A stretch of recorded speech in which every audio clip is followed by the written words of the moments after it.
está. Buenazo. Voy a silenciar para que no se me acople. Ahí va. Perfecto, estamos acá en vivo. Muy buenas tardes a todos, ¿cómo les va? Contento de que no hizo el calor que pronosticaban, ese calor peronista que daban para toda esta zona, que decían que iban a haber 42 grados, 45, no sé qué. Nos íbamos a morir todos, pero por suerte no. Y acá estamos con un invitado que trae información muy pero muy interesante. Yo estuve escuchando un video el otro día que me llamó la atención poderosamente, entonces dije, bueno, vamos a ver qué tal, este, qué nos cuenta Nicolás. Buenas tardes, Nicolás. Buenas tardes, Joan, ¿cómo andás? Muchas gracias por invitarme. Gracias a vos. Em, bueno, como todos sabrán, vivimos en una época que cambia velozmente. Se escuchan todo tipo de ideas, propuestas nuevas para supuestamente mejorar la vida de las personas. Estamos viviendo supuestamente toda la cuestión del cambio, ¿no? La nueva agenda verde y no sé cuántas, un montón de porquerías más que escuchamos por ahí. Este, la gente del canal no es muy amiga de estas cosas, pero a veces nos cuesta encontrar específicamente el por qué, ¿no? O sea, no me cae bien, pero ahora está el tema del por qué. Entonces, quería que vos, bueno, primero nos cuentes un poco sobre vos, de dónde sale tu interés por esta temática, por qué no sos peronista. Y bueno, un poco de dónde sale tu iniciativa de parte del canal que vos tenés en YouTube.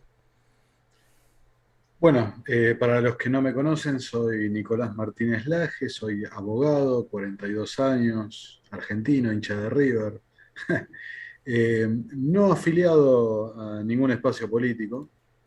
Eh, para resumir la historia de este emprendimiento, Terapia Liberal, que es el canal que llevo adelante en YouTube, digamos que en el año 2019, luego de que el Frente de Todos ganara las elecciones, tomé la decisión, pero no tenía una estricta vinculación con ese hecho político. Tomé la decisión de salir al público a hablar de liberalismo, con una idea en la cabeza.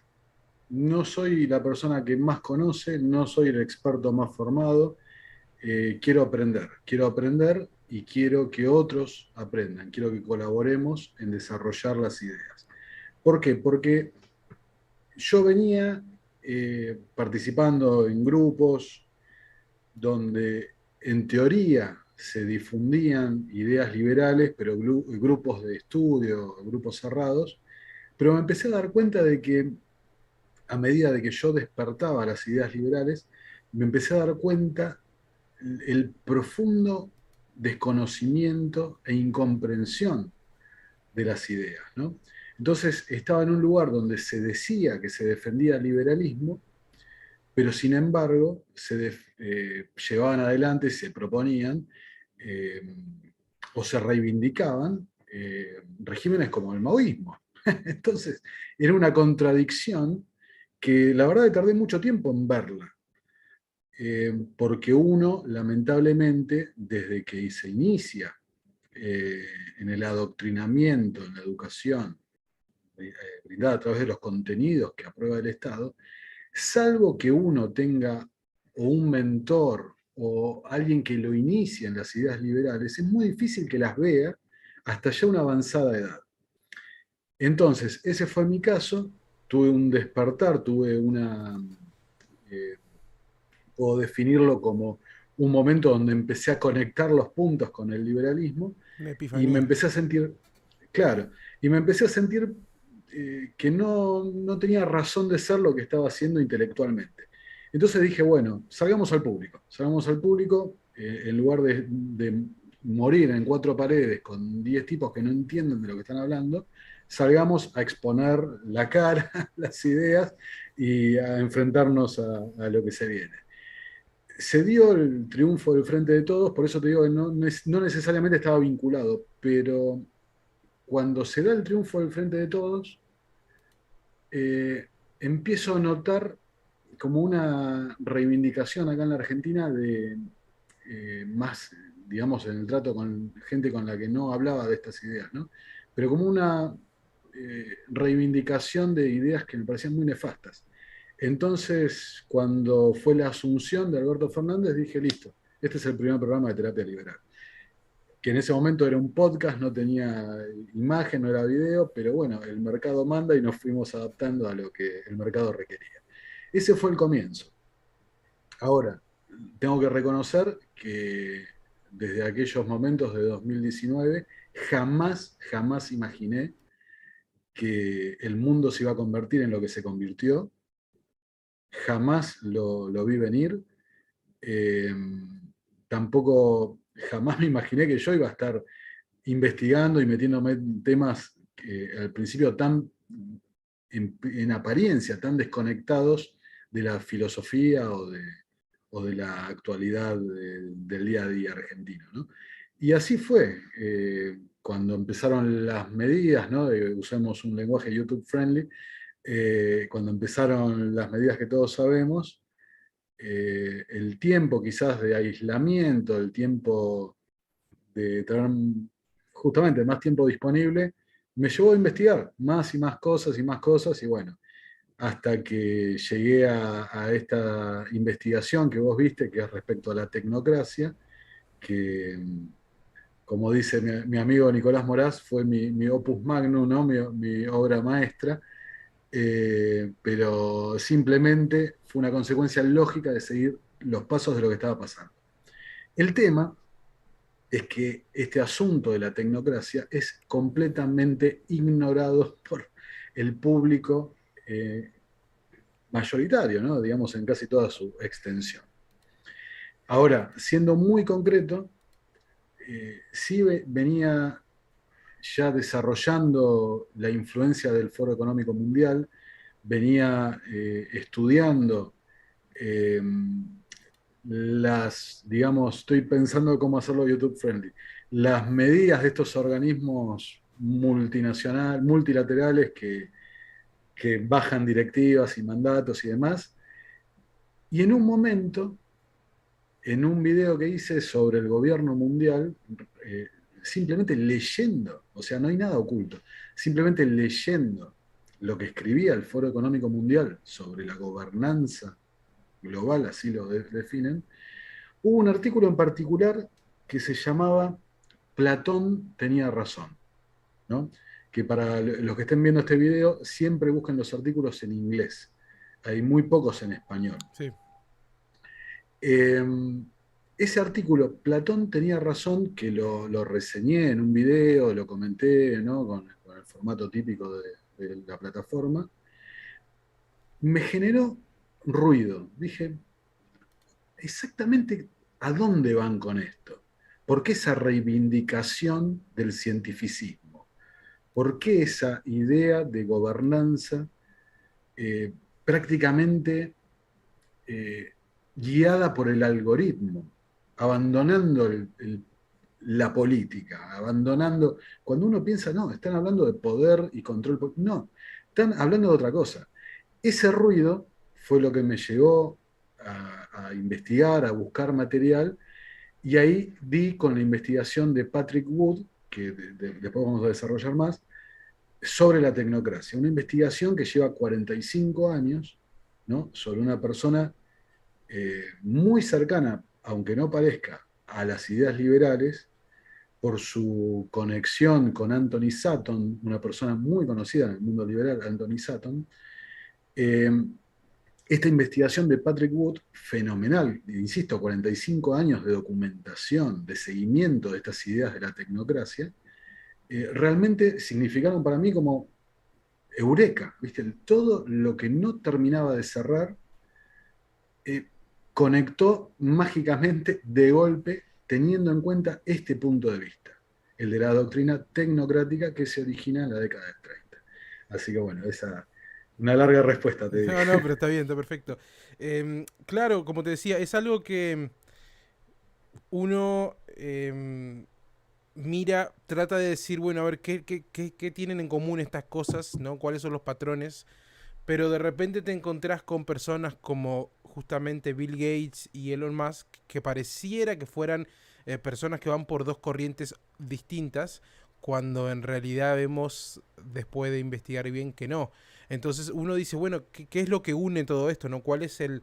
Porque hay un montón de propuestas sueltas, ¿no? Tenés el tema de la Agenda 2030, pero decís, bueno, a ver, ¿cuál es la base por la que todas estas personas, ¿no? Uno empieza a decir, bueno, tendrán un club secreto por ahí, ¿no? Todo el digo, eh, tal vez suene un poco a conspiranoia, pero conspiran. Vamos, las cosas como son, conspiran, los locos.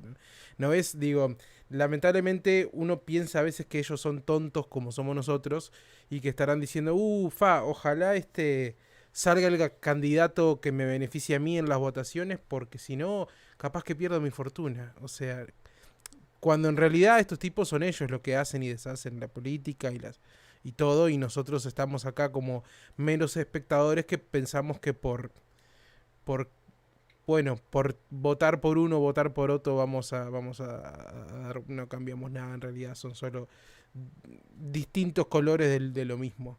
Este, em, Contame un poco los orígenes de lo que llamamos la tecnocracia, o sea, ¿a quién se le ocurrió esta tan simpática idea que parece que le cayó también a un montón de gente?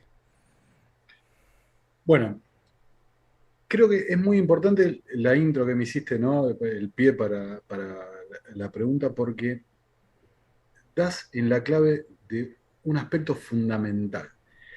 Nosotros estamos, digamos, habituados, nuestros esquemas mentales, a ver las cosas de una forma dual, binaria. Entonces, en general, analizamos estos hechos políticos, geopolíticos que están ocurriendo. Nosotros, digamos, desde un punto liberal, lo vemos en contraposición. Tenemos al comunismo, tenemos al fascismo, distintos sistemas colectivistas, lo que sea. Ahora, ahí está la clave. Tecnocracia no es comunismo, no es fascismo, es tecnocracia. Es otra variante colectivista que, si querés, más adelante podemos repasar algunas diferencias, pero es otra variante. Y eso es lo que nos confunde, porque de golpe toman un camino que parece guiar al comunismo, pero los tecnócratas despreciaban totalmente al comunismo. Entonces no es exactamente comunismo. Entonces eso es lo que confunde el análisis. Ahora, respondiendo tu pregunta en forma puntual. El origen, digamos, institucionalizado, lo podemos encontrar en la década del 30. De vuelta, tenemos que situarnos en el contexto histórico. La Gran Depresión, la crisis de Wall Street. En ese momento, la sociedad, el paradigma social, estaba absolutamente receptivo, parecía posible que el capitalismo había fracasado, que el capitalismo era historia terminada. Entonces, en cierta manera, esa idea marxista de que era inevitable el colapso del capitalismo no se estaba dando precisamente como decía Marx, pero la gente veía con claridad que había una crisis fenomenal que posiblemente podía derivar en el final del capitalismo. Claro. El momento institucional es el año 1932. En la Universidad de Columbia se forma se les brinda, se les alquila, digamos, un sector del sótano de la universidad a este grupo para que formulara la teoría que estaban trabajando, que se denominaba tecnocracia. Ahora, no es justamente el inicio histórico, sino que es el inicio institucional. A partir de 1932, con ese, digamos, validación de la Universidad de Columbia, y después, meses después, la formación de una suerte de ONG llamada Technocracy Inc., es que vemos la salida al público de la doctrina tecnocrática. Ahora, brevemente voy a explicar la historia, ¿no? En ese momento, en 1932, tenemos dos personas muy vinculadas al tema. Tenemos por un lado a Howard Scott, una personalidad bastante curiosa, un tipo que literalmente fue expulsado de la Universidad de Columbia meses más tarde porque se verificó que había falseado su título de ingeniero. Él decía que había conseguido ese título en Alemania, la Alemania pre-nazi, ¿no? Digamos. Después esto es importante. Eh, y por el otro lado, Howard Scott y M. Kim Hubbard, que a posteriori se separaría del movimiento tecnocrático y sería el autor de la teoría del pico del petróleo, ¿no? Que esa teoría del pico del petróleo es en la que se sustentan prácticamente todos los movimientos ecologistas, ambientalistas, que se darían luego en la década del 60 y demás. M. Kim Hubbard y Howard Scott no tuvieron financiamiento de nadie en la década del 30. Fueron repelidos de la Universidad de Columbia y a través de la ONG Technocracy Inc. empezaron a, digamos, a armar un sistema de membresía, donde la gente, o sea, no constituyeron un partido político, pero si la gente les gustaban las ideas, las divulgaban, que esto que lo otro, formaban un sistema de suscripción mensual a una revista que se llamaba The Technocrat y organizaban reuniones y esto y demás. Ahí está la explosión en el público, donde llegaron a, en su máximo apogeo, a tener cerca de 500.000 miembros en los Estados Unidos. Ahora, que es increíble. Yo en el video mío mostré fotos, pero no lo profundicé por una cuestión de tiempo.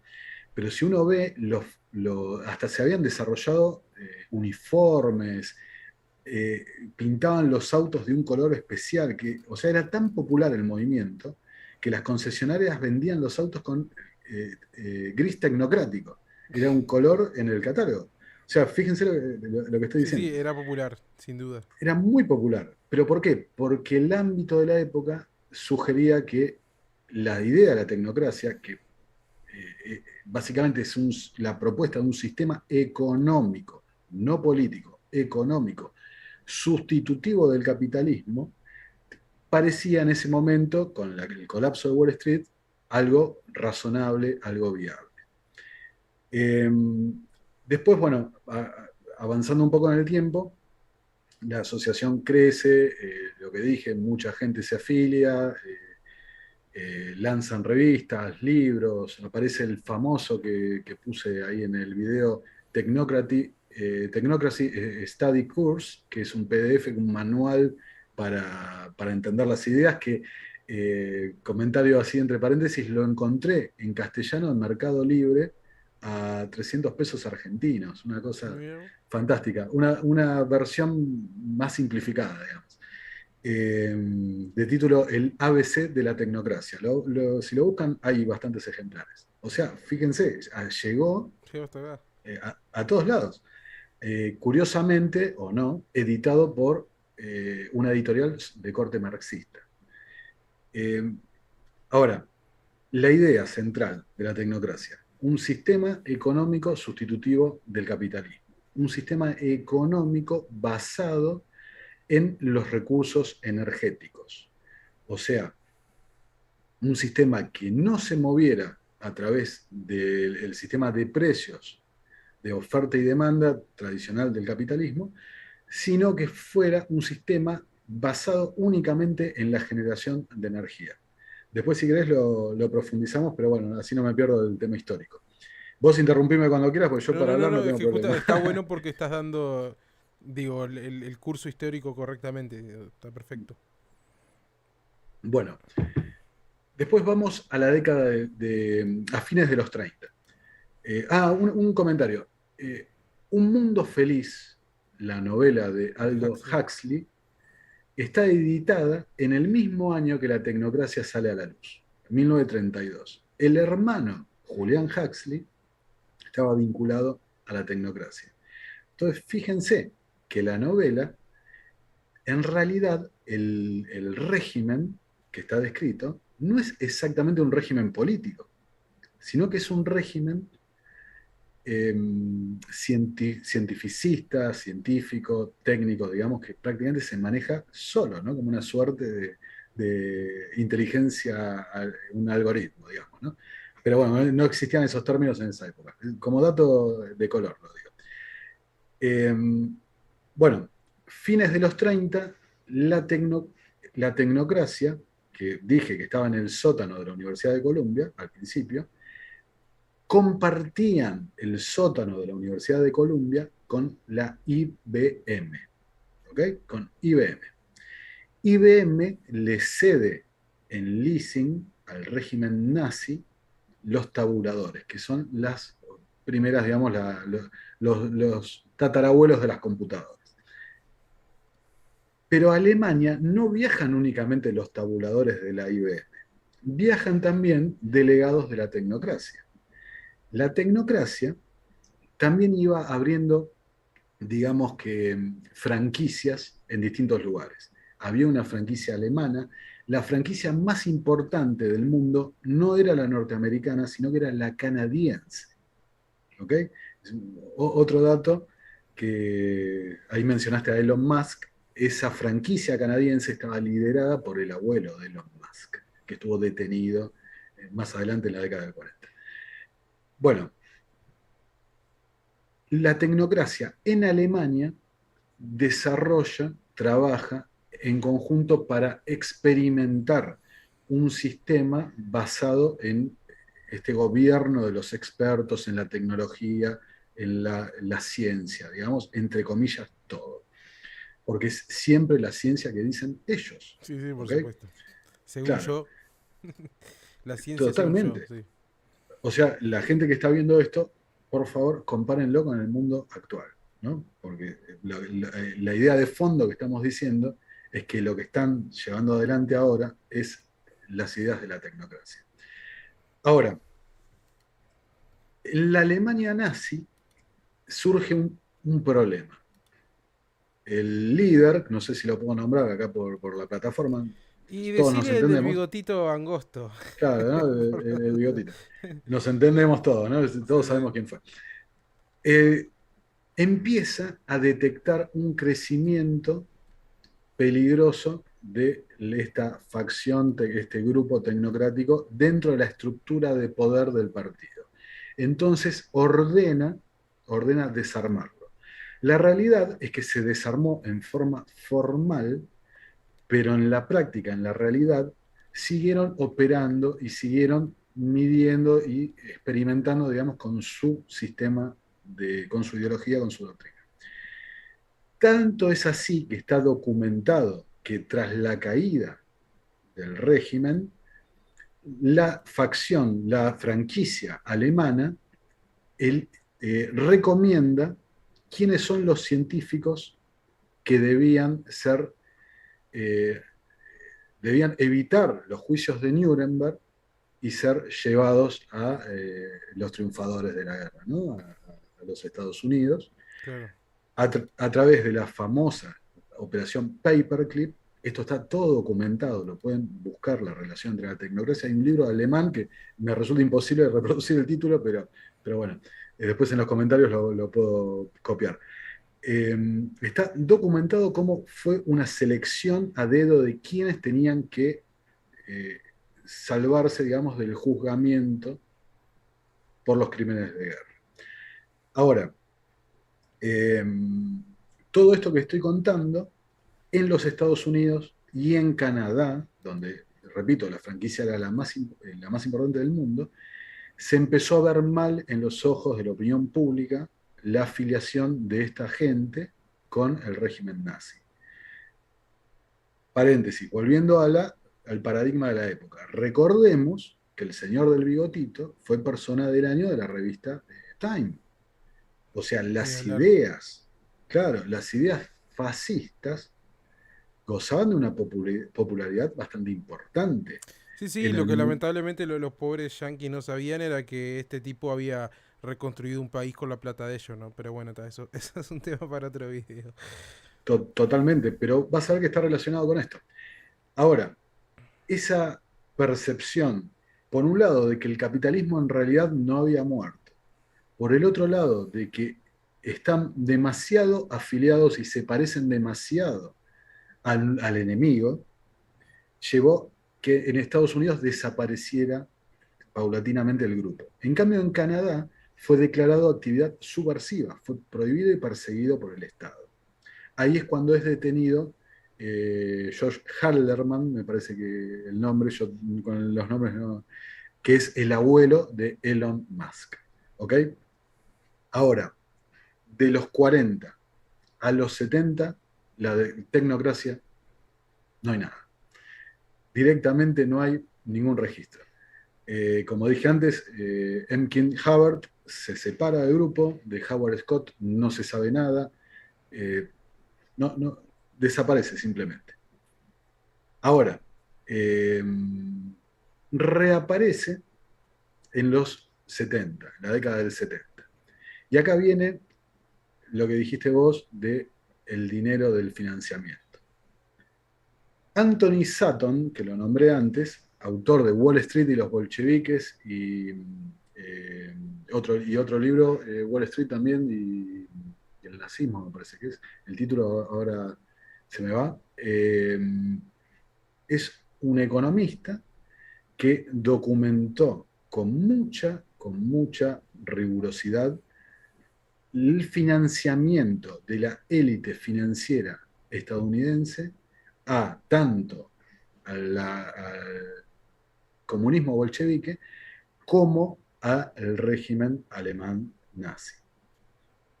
Ahora, Anthony Sutton eh,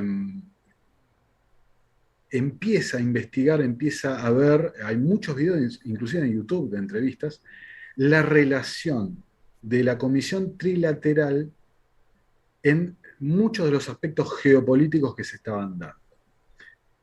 ¿Dónde está la conexión de todo esto? La Comisión Trilateral creada por David Rockefeller es co-creada por Zbigniew Brzezinski. Brzezinski es de la Universidad de Columbia, un tecnócrata, ¿no? Y esto está muy escondido, es el cofundador de la Comisión Trilateral. No es un miembro, un participante, es el cofundador. Y ahí es donde las ideas de la tecnocracia de la década del 30 son reformuladas por Sebrinsky. Es difícil porque es un apellido polaco, es difícil de pronunciar, discúlpenme. Pero son reformuladas en un libro que se llama Entre dos eras, el rol de Estados Unidos en la era tecnotrónica. Cuando dice tecnotrónica está diciendo tecnocrática en realidad. Ahí es cuando renacen las ideas tecnocráticas. Y ahora sí con el financiamiento del billete pesado, ¿no? El billete global, elitista y demás. Repito, el mismo billete que financió, documentado por Anthony Sutton, la revolución comunista y el régimen nazi. Dos experimentos totalitarios y ahora estamos presenciando el cuarto, porque el tercero es el Partido Comunista Chino. Bueno, ahí dije hasta la década del 70. ¿Querés que avance o no quiero? Vos Estaría interrumpir. bueno, ¿sabes qué? Empezar a definir un Sí. poco mejor qué es, eh, para que justamente cuando hables de los 70 para acá, que va a tener un poco más de sentido, cómo lo que sucede se va acatando a esa definición. Bueno, perfecto. Tengo que ser os voy a tratar, ¿no? De ser muy claro con, en definitiva, el sistema tecnocrático.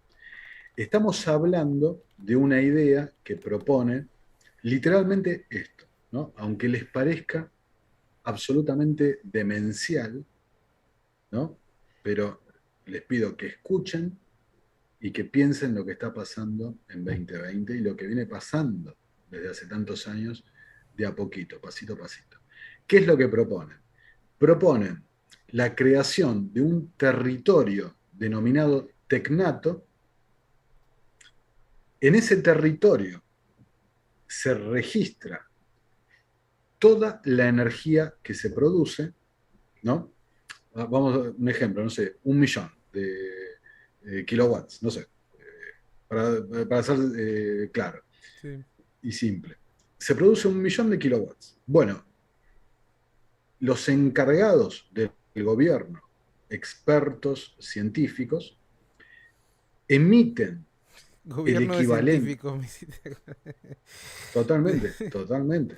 Está loco. Después recordame esa frase porque quiero hacer un comentario. El gobierno de expertos emite una cantidad de dinero, de papel moneda, equivalente a esa energía generada, y eso se le asigna en forma proporcional, es decir, igualdad para todos, la redistribución de ingresos equitativa, se le asigna la misma porción a cada uno de los ciudadanos. Esos ciudadanos tienen libertad, entre comillas, para consumir ese dinero que le ha sido entregado, y cuando termina el ciclo, que ellos lo contaban por mes, cuando termina el ciclo ese dinero es esterilizado y se vuelve a calcular cuánta energía se puede producir y se vuelve a empezar el ciclo. Ahora, por supuesto que los expertos deciden específicamente qué es lo que se produce, qué es lo que se consume, qué es lo que va a estar en la oferta, cuál va a ser la demanda. Absolutamente todo está controlado y planificado por los expertos. Claro, le dejan a la gente una libertad para, dentro de lo que el experto decide que se va a producir, se consuma. ¿Ok? Todo esto con el eh, directo objetivo de optimizar de los recursos, terminar con cualquier tipo de desperdicio de recursos, de lo que sea, optimizar y, digamos, alinear la economía con el medio ambiente. Esa es la idea tecnocrática. De ahí, eh, o sea, ese es el núcleo. Fíjense la cantidad de derivaciones y cómo lo estamos viendo en el mundo de hoy, que se está avanzando hacia esa idea. Para ser claro, y después lo podemos profundizar, cuando se habla de desarrollo sostenible, cuando se habla de resiliencia, cuando se habla de capitalismo verde, de New Green Deal, o como dice Alexandra Ocasio-Cortez, se está hablando de esto, que los recursos sean decididos, planificados por una élite escudada en el criterio de la ciencia de ellos, eh, en nombre de la sostenibilidad y la igualdad de oportunidades y todo eso. ¿Vos ves alguna similitud de esto también con la forma en que trabaja el Bitcoin? Es una muy buena pregunta esa. Mirá, yo durante mucho tiempo tuve dos temas con las criptomonedas. Por un lado tengo la clara idea de que el sistema monetario, como está planteado, evidentemente tiene una fecha de caducidad. Es imposible lo que están haciendo, ¿no? Crisis tras crisis para ir simplemente arrastrando y tratando de sobrevivir el sistema hasta que llegue esa hora del gran reinicio al sistema Claro. monetario, ¿no? El Creo reemplazo del igual sistema económico. que es intencional. O sea, si bien es cierto que el sistema no es perfecto y creo que de todas maneras hay un esfuerzo por pudrirlo más rápido de lo que se caería solo, ¿no? Yo lo que creo que el sistema es insostenible como está planteado. Y creo que lo tiene muy claro la gente que está empujando esta agenda. Y te explico por qué. Porque como dije antes, la principal mano que se ve siempre es la de los Rockefeller. Un imperio petrolero, pero también un imperio financiero. Y vos podés detectar históricamente cuando sale el dólar del patrón oro ficticio que había en la década del 70, porque ya era incontenible, era demasiado evidente la emisión respecto a las reservas de oro, cuando se rompe el acuerdo de Bretton Woods, es donde nacen la Comisión Trilateral, donde nace el Foro Económico Mundial, donde se le empieza a empujar, por ejemplo, a la tecnocracia como sistema sustitutivo del capitalismo basado en libre intercambio en moneda. ¿Ok? Entonces, si vos sos una... Por eso hay que cambiar la perspectiva para esto, hay que ponerse en el lugar de esta gente. Si vos sos el que maneja la Reserva Federal, si vos sos el que influye en el Banco Central Europeo, evidentemente tenés un conocimiento, tenés una claridad de lo que está pasando muchísimo más profunda que John o que Nicolás. Muchísimo.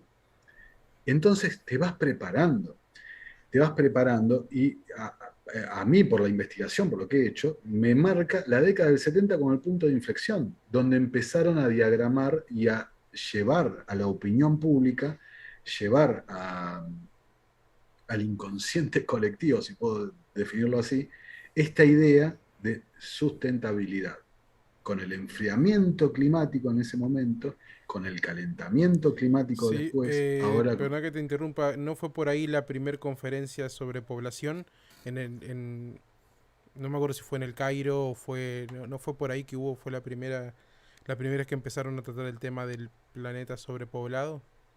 En la década del 70 encontrás todo.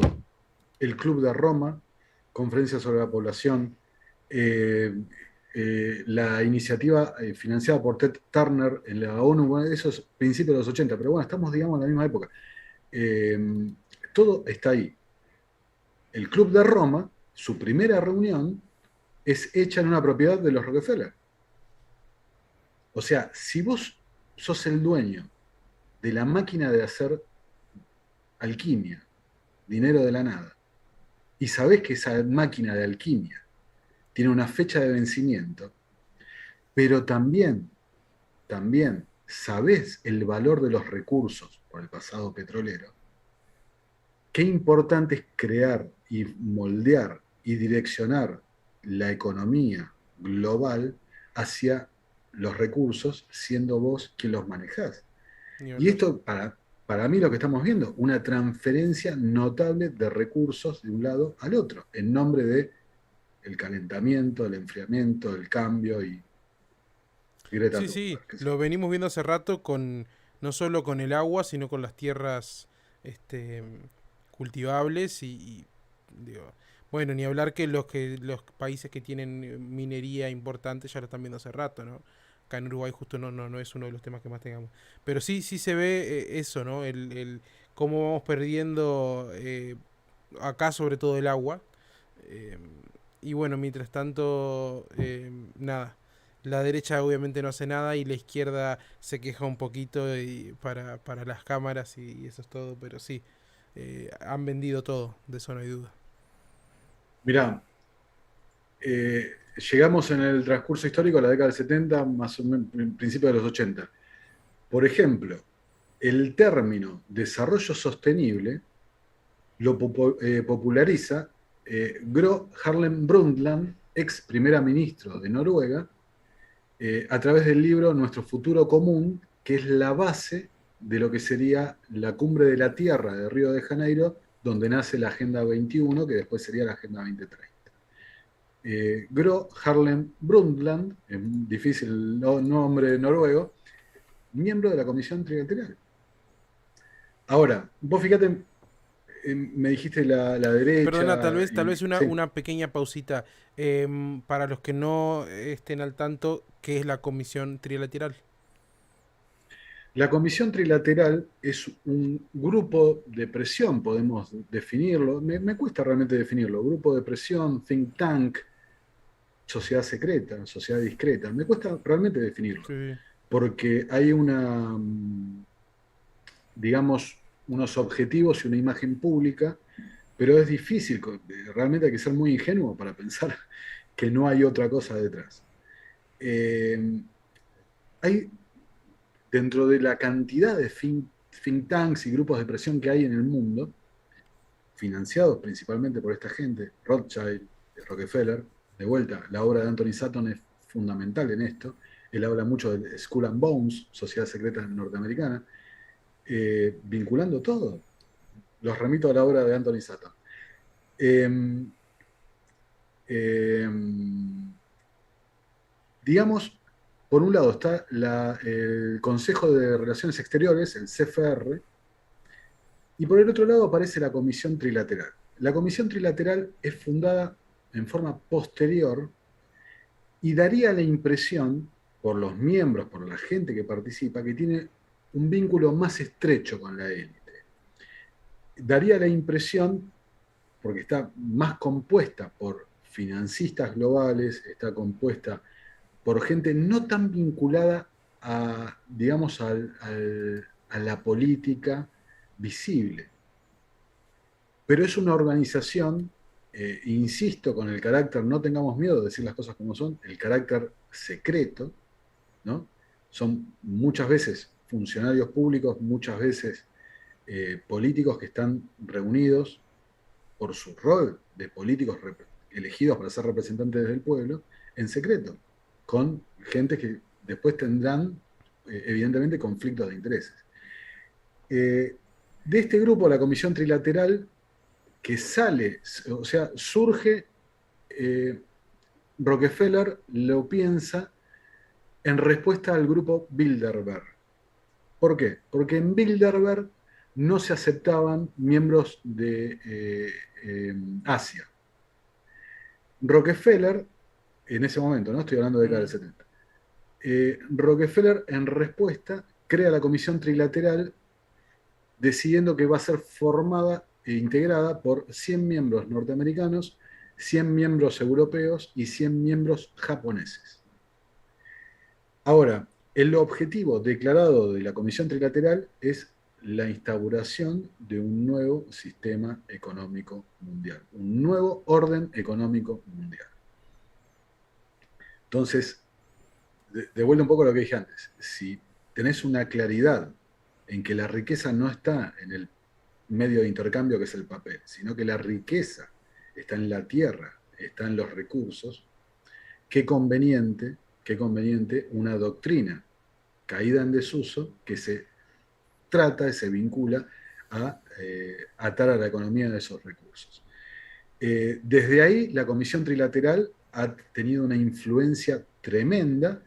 Anthony Sutton y Patrick Wood, los dos coautores de Trilaterals over Washington, donde documentan en la década del 80 la profunda, profunda influencia de la Comisión Trilateral en el poder ejecutivo, no en el legislativo ni en el judicial, en el poder ejecutivo de los Estados Unidos, prácticamente denunciando que desde la presidencia de Jimmy Carter para acá no hubo un solo gobierno norteamericano que no esté colmado de trilaterales. Para dar un ejemplo, la presidencia de Jimmy Carter, que es donde se arranca esto, en la década de fines de los 70, Brzezinski, el que nombré tecnócrata, cofundador de la trilateral, se jactaba en público de haber sido quien eligió que Jimmy Carter fuera el candidato demócrata para las elecciones. Y luego se verificó que el 36% de los miembros de la Comisión Trilateral eran parte del Poder Ejecutivo del presidente, que en ese momento no tenía la extensión de personal que tiene ahora, o sea, una influencia notable. Miembros de la Comisión Trilateral, George Bush, padre, Bill Clinton, Barack Obama, Dick Cheney, ¿se Cheney. acuerdan del vicepresidente? Cheney. Eh, no me consta, no sé, de la actual presidencia si Biden ahí está, pero bueno, he establecido nombres bastante pesados, ¿no? Sí, aparte digo, Y de distintas ramas ideológicas. ¿Ok? Que Lo que esto, pasa perdóname que te que interrumpa. creo que tiene que ver mucho con la filosofía. A ver, yo por ejemplo soy cristiano em, y veo que en el mundo actual los dioses son otros. Creo que el dios razón o el dios ciencia es el que predomina hoy en día, pero es como decís, es la ciencia que digo yo, ¿no? La ciencia que se me antoja a mí. Entonces, a medida de que vamos tomando a la ciencia o a la razón como el dios supremo, eh, podés tener, por supuesto, personas de varias ideologías, pero que se tienen que atener a lo que dice la ciencia, porque la ciencia es incuestionable, ¿no? Me hace acordar la película aquella muy buena de Will Smith, que se llama iRobot, aquella que aparecía en un montón de robots y él después iba y destruía el núcleo ahí, el procesador principal, y que mientras se destruía decía, mi lógica es innegable. ¿No? O sea, ¿por qué? Porque, bueno, la lógica era matemáticamente perfecta, la lógica de este aparato. Y bueno, lo damos por hecho así, al punto de que, digo, no, es como incuestionable y sos un anticientífico si no estás de acuerdo con las versiones de la ciencia que ellos proponen. Y callate porque vos no sos un experto y el experto es aquel que está sentado frente a una computadora leyendo un PDF y que por más que hizo una carrera no le sirvió para nada porque se dedica a hacer caso a lo que le mandan decir de arriba.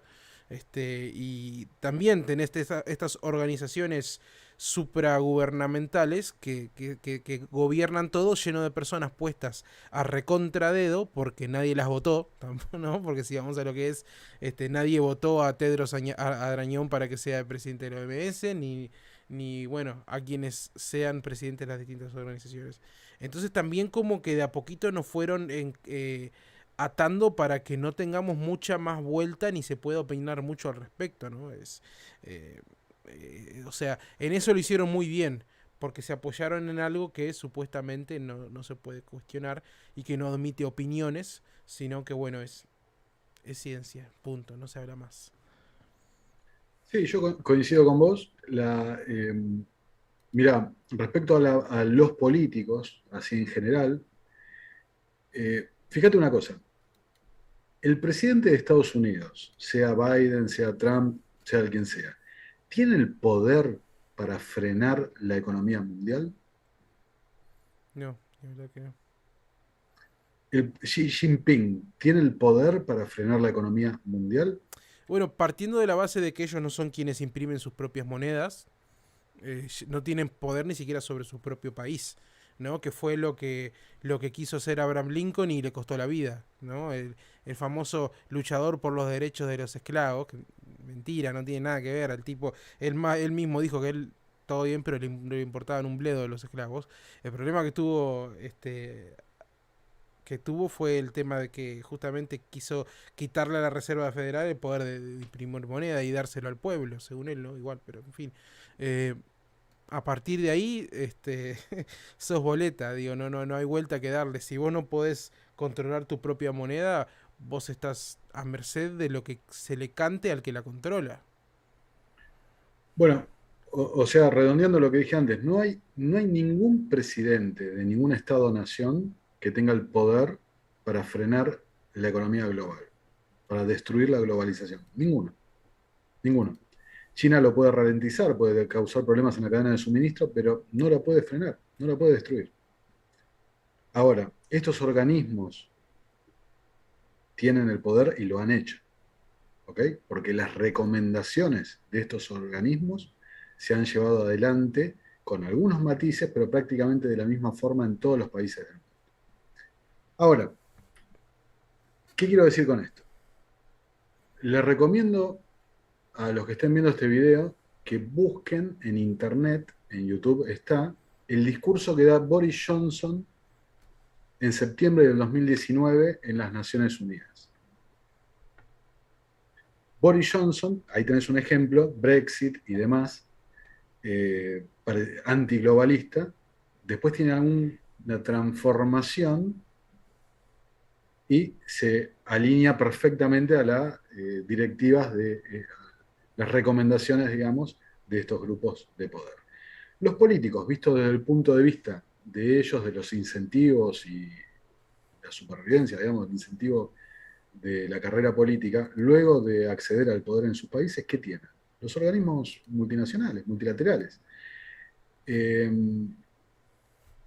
entonces, me parece lamentablemente muy claro la farsa en la que se convierte la representación. O fíjate el ejemplo de esta semana, lo que pasó con Emmanuel Macron. Emmanuel Macron diciendo que él va a determinar quién es ciudadano y quién no es ciudadano. ¿Dónde está la democracia ahí? ¿Dónde está la libertad ahí? Eso es Sí, o sea, es tiranía, un régimen nacional socialista. Es más o totalmente. menos lo mismo. Totalmente. Y hay que tener en cuenta, respecto a la tecnocracia, lo que dije, que ellos no constituyen un sistema político, es económico. Les da igual el sistema político. Claramente se sienten más cómodos con un sistema de corte autoritario. Sin duda. Ahora, en todos los papers modernos de corte tecnocrático, que hay mucho en el Foro Económico Mundial, siempre se refieren a lo mismo, el fracaso de la democracia liberal. ¿Y ellos a qué se refieren con eso? Al fracaso de la división de poderes, al fracaso del modelo basado en los derechos individuales y la igualdad ante la ley, y se refieren al fracaso de la representación política. Acá hay algo que no mencioné. China. En la década del 80, cuando Deng Xiaoping eh, inicia la apertura, digamos, la transformación hacia una economía más de mercado, hay un dato clave. Quien va a asesorar a Deng Xiaoping es Zbigniew Brzezinski. Es la comisión trilateral los que van a hacer el asesoramiento. Esto está documentado. Hay recortes de diarios, hay fotos de Deng Xiaoping dándose la mano con Brzezinski. Un tipo, Brzezinski, que detestaba el capitalismo, no fue a enseñarles el libre mercado. ¿Qué fue a enseñarles? Tecnocracia. China está reconocida por todos los analistas políticos, por todos los politólogos, como una tecnocracia moderna. El modelo es China, un modelo que nosotros, acá en el mundo occidental, conocemos muy poco realmente. Un modelo que tiene democracia representativa a nivel municipal y luego se va formando un comité de expertos que van diseñando las políticas y demás. Sí, sí, digo, Ahí, aparte se ha demostrado en la forma en la que se ha ido desarrollando, como el famoso no sé si es plan o de los 1000 talentos, de los que se habla de China, ¿no? Como ellos siempre han estado detrás de los intelectuales y las personas más capacitadas en distintas ramas de la ciencia para poder este, según ellos, mejorarse a sí mismos, aunque sabemos que en realidad ha sido más que nada para espiar a otros países y para robar tecnología, ¿no? Y como decís, el modelo chino, la gente dice, bueno, sí, es socialista, es comunista, pero es capitalista en un poquito y es una tecnocracia. es una tecnocracia, efectivamente. Fíjate, esto lo menciona en el video mío. El primer banco en el extranjero que representa al gobierno chino es el Banco de Rockefeller. O sea, es tal la influencia que hubo, o sea, ¿qué decimos hoy? El milagro económico chino, la tecnología, que esto y lo otro. No, hubo una transferencia de tecnología hacia el gobierno chino.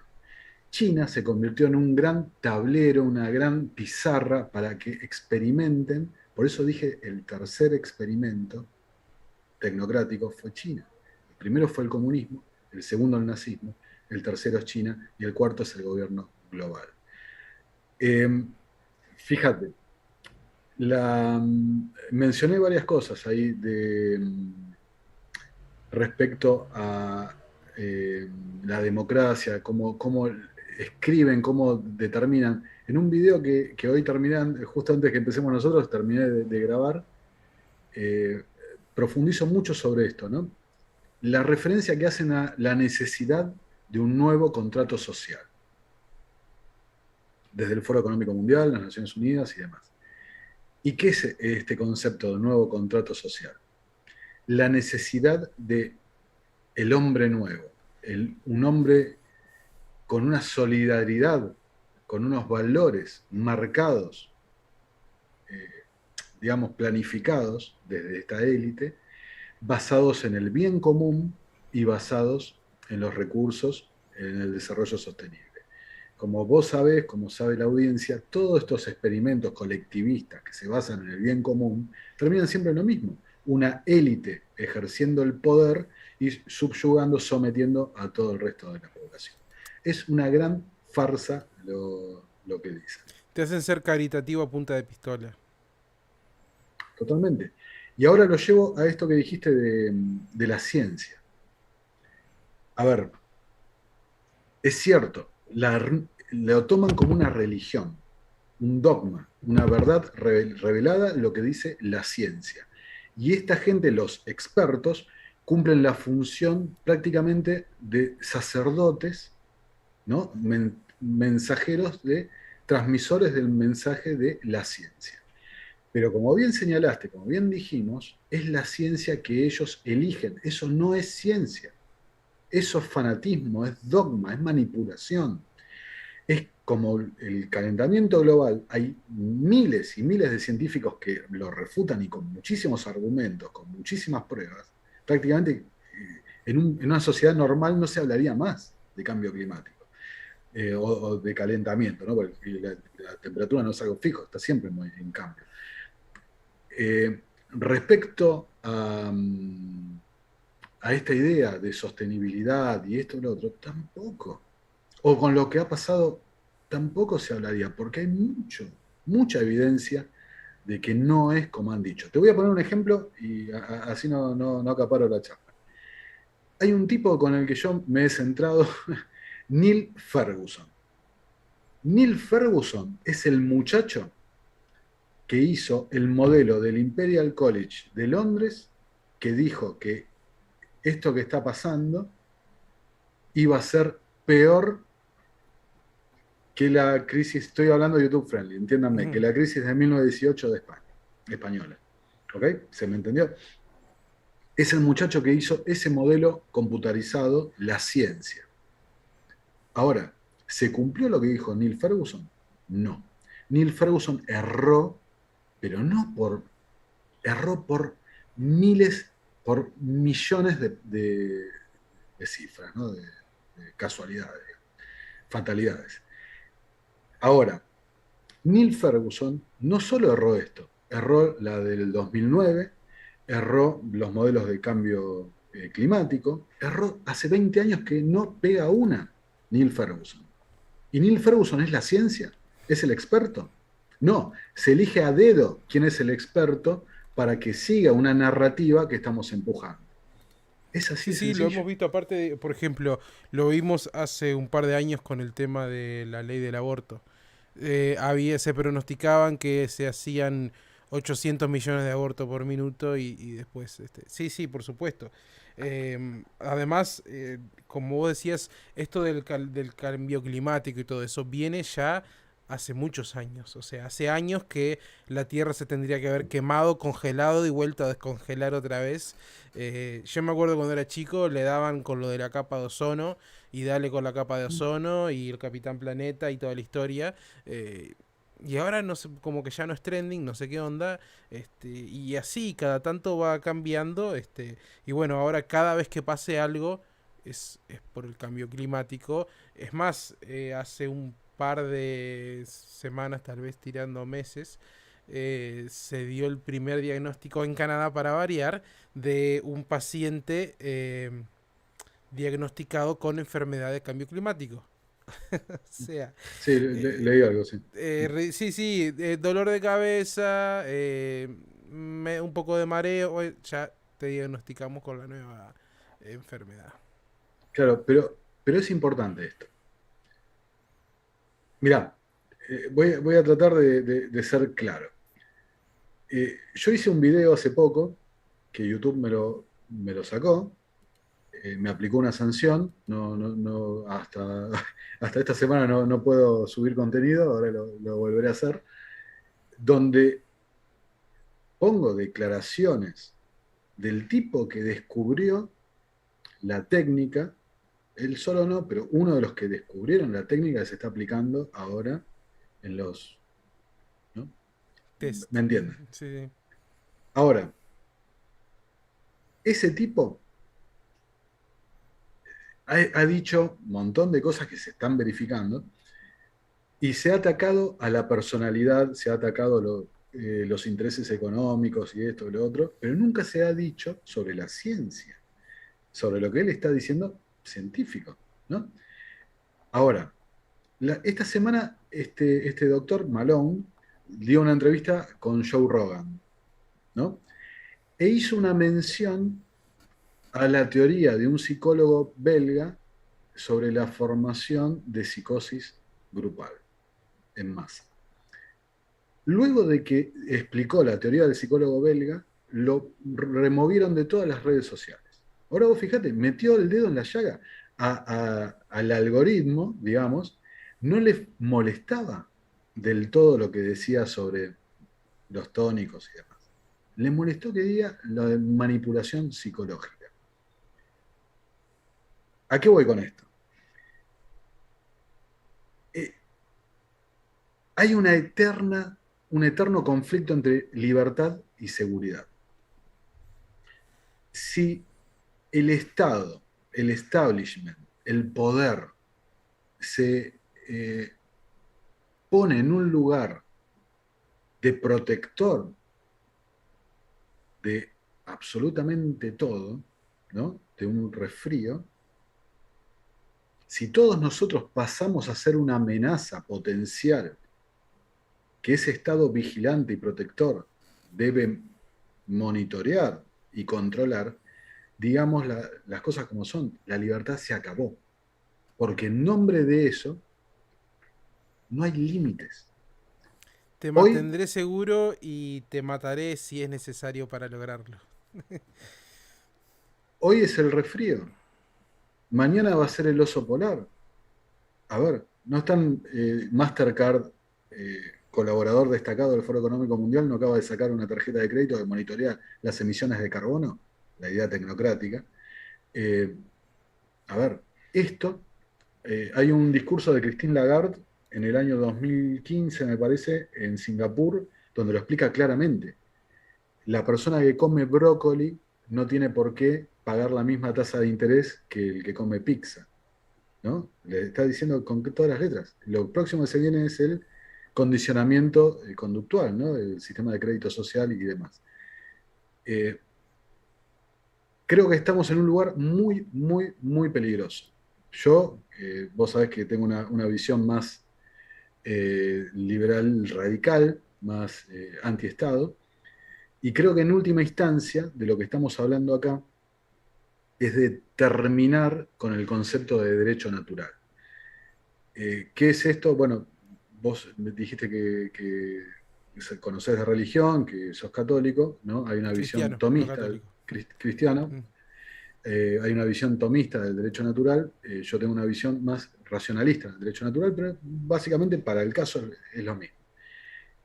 Que las personas, los seres humanos, tienen derecho ex ante, anteriores al derecho positivo legislado. Si vos negás esa realidad, listo. Si no tenés derechos inherentes a la persona humana y los derechos solamente te los da el Estado, estamos condenados. Y recordá lo que dije sobre el Foro Económico Mundial y el nuevo contrato social. Dicen, el modelo de democracia liberal está terminado. Hoy lo hice en un video, específicamente dicen, la idea de derechos individuales está terminada. Lo principal es el bien común. Y en nombre del bien común, a ver, ya pasó en Alemania, en todos estos experimentos que dijimos, en nombre del bien común van a salir mañana con antorchas a perseguir al que no obedezca. Sí, tal cual. Bueno, justamente estábamos hablando de Macron, que es un ejemplo claro. Seguramente es una persona que no he investigado nunca, pero debe tener un montón de secretos turbios también, porque son todos así. No rescatas a uno. Em, pero sí, no es la primera vez que se acusa a una minoría de los problemas de la mayoría. Em, en el canal tuve el gusto de entrevistar a una sobreviviente de los campos de concentración comunistas, una señora que ya está cerca de los 90 años, y ella me contaba cómo, bueno, ella decía, esto que estamos viviendo hoy, yo ya lo viví cuando era una niña, y lo peor de todo es que la gente, el público en general, era apático a la situación. Ella decía, nuestros vecinos, con los que nos llevamos bien toda la vida, no salieron a defendernos cuando vinieron los comunistas a buscarnos, porque nuestros antepasados eran alemanes, y bueno, Alemania había perdido la guerra y ahora se estaba haciendo una limpieza de alemanes por toda Europa, ¿no? Y ese es el problema también grande que tenemos, digo, no solo que luchamos contra esa pequeña minoría poderosa, sino que luchamos contra la mayoría de borregos idiotas que siguen a todo esto. Para ir cerrando, me gustaría, ya tipo como para que quede para que otro día va a haber otro video sobre el tema, que vos puedas mencionar una lista así nomás, y el que lo quiera buscar que lo busque por su cuenta por mientras, de aquellas cosas donde vos ves que ahí está puesta la semillita de la tecnocracia, ¿no? En tendencias o modas o cosas que vos veas que se proponen hoy en día, o filosofías de vida o lo que sea. Bueno, creo que es muy importante, supongo que los que estén viendo el video alguna vez lo habrán hecho, habrán entrado a la página del Foro Económico Mundial y ahí tienen un diagrama que prácticamente abarca la vida entera. Un diagrama de planificación sobre por lo menos 70 elementos. Es una cosa que algún día valdría la pena hacer un video exclusivo de ese diagrama, ¿no? Tienen planificado, pensado absolutamente todos los aspectos de la vida. La tecnocracia, a mi entender, partiendo del punto de vista de que se considera, se define a sí misma desde 1938 como la ciencia de la ingeniería social y a la sociedad la ven como un problema de ingeniería que hay que resolver, lo que estamos viendo respecto al transhumanismo me parece prácticamente la decantación del futuro de la tecnocracia. Como una vez que esté establecido este tipo de sistema, lo próximo es el hombre y la fusión con la máquina, ¿no? Klaus Schwab, el fundador del Foro Económico Mundial, él habla de la fusión de la identidad biológica, la identidad física y la tecnología. El libro más relevante realmente de Klaus Schwab no es el del Gran Reinicio, no es el nuevo de la Gran Narrativa, es el de la Cuarta Revolución Industrial, porque esa es la tecnocracia, la agenda de la tecnocracia. Entonces, todo lo referente a transhumanismo, ojo, yo amo la tecnología, ¿eh? Soy tecnófilo total. La tecnología es neutra, es una herramienta. El hombre es el que la usa para el bien o para el mal. Todo lo relacionado con transhumanismo hay que prestar atención.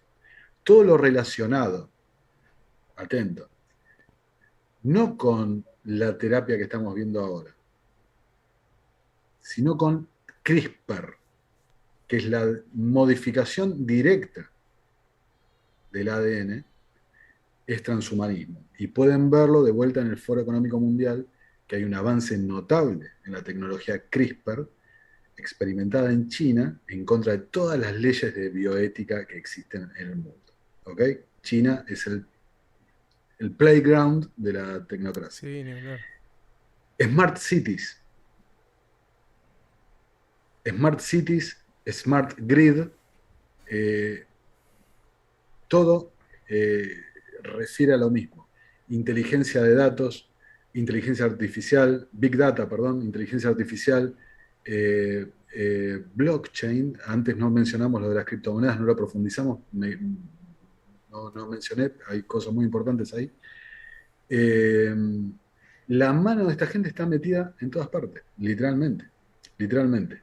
Creo que es simplemente cambiar la óptica, descubrir. Por eso le agradezco muchísimo a Nicolás Moraz, públicamente acá lo hago, y también lo voy a hacer en mi canal, le agradezco muchísimo, porque él reconoció el valor de la información y ayudó a que la información llegue. Por eso hablo con vos, hablo con el que sea, porque esta información tiene que llegar. Mientras más gente reconozca las ideas, la doctrina, el plan queda más en evidencia. Y así lo podemos, no te voy a mentir, no sé si lo podemos combatir, pero al menos resistir. Sin duda, digo, creo que todas estas cosas que van pasando pasan y son tal vez poderes mayores que los que nosotros tenemos, pero lo que sí podemos hacer es demorarlos, demorarlos y demorarlos y demorarlos. A ver, justamente que citábamos a Macron, si no hubieran habido las manifestaciones que han habido en su contra, y las que seguramente estarán habiendo ahora mismo, en este instante o en estos próximos días. Ya hace rato que estaba todo, digo, ni hablar. Yo creo que nosotros lo que tenemos que hacer es militar estas causas de forma activa y no de aquí a 3 fines de semana. Vemos que, digo, son cosas que esta gente está trabajando no solo constantemente, sino hace años. Y necesitamos hacer una desintoxicación también de la mente, porque la conquista cultural en este aspecto ya está metida hace rato en la gente. Como hablábamos hoy, o sea, ya la gente toma los temas referidos a la ciencia son verdades absolutas e incuestionables, ni siquiera por la misma ciencia. Entonces, nosotros tenemos que tener como punto de referencia algo como el liberalismo, algún tipo de libertad. Si no tenés, bueno, justamente aquellos que son cristianos, por ejemplo, a ver, el Evangelio no es obligatorio. Tal vez cuando estemos hablando de la ley de Moisés, un poco más atrás, la cosa era distinta. Pero el Evangelio, el cristianismo, lo que es cristianismo, no es obligatorio. Entonces, el socialismo copió cosas, ¿no? Copió cosas como la caridad, como el ayudar al prójimo y todo lo demás. Pero, ¿qué valor tiene si te están obligando? Entonces, no pensemos de que estamos haciendo una buena acción solo porque alguien que piensa por nosotros nos da órdenes y nosotros las vamos a cumplir y ciegamente las cosas van a transformarse en una maravilla. Digo, si no pasó con los demás modelos, no va a pasar con el modelo tecnocrático tampoco.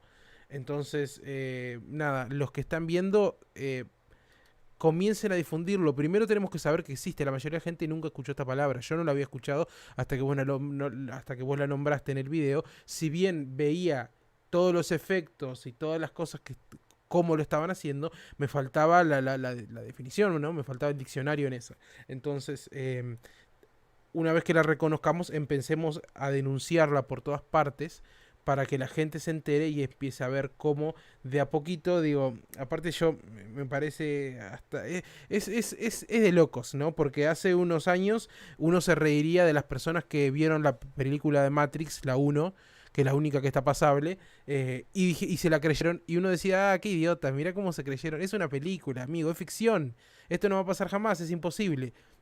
Y hoy en día estamos a un ratito de eso porque la mayoría de las tecnologías para lograrlo se han desarrollado o están en desarrollo. Entonces, no sé si tal vez el que escribió Matrix era un tecnocrático, pero si no anduvo ahí. Y sepamos también reconocer, como dice Aldous Huxley en su libro, cuando nos están quitando las libertades antiguas y dándonos otras libertades nuevas que no tienen valor ninguno. Coincido plenamente. Yo soy un fan soy un cinéfilo, me encanta la saga de Matrix. Te tengo que reconocer que cuando, cuando descubrí el tema de la tecnocracia, lo primero que pensé fue en Matrix. Dije, Es tal cual. y también la nueva, la 4. eh, marca un punto, ¿no? Puede ser una película fallida, a algunos les gusta, a otros no, pero marca algo. ¿Y qué hizo la sociedad conociendo la Matrix? La convirtió en un videojuego, ¿ok? Lo, lo convirtió en otra Matrix más, otro método más de adormecer la conciencia humana. Yo, en mi visión personal, eh, creo que estamos en un punto donde,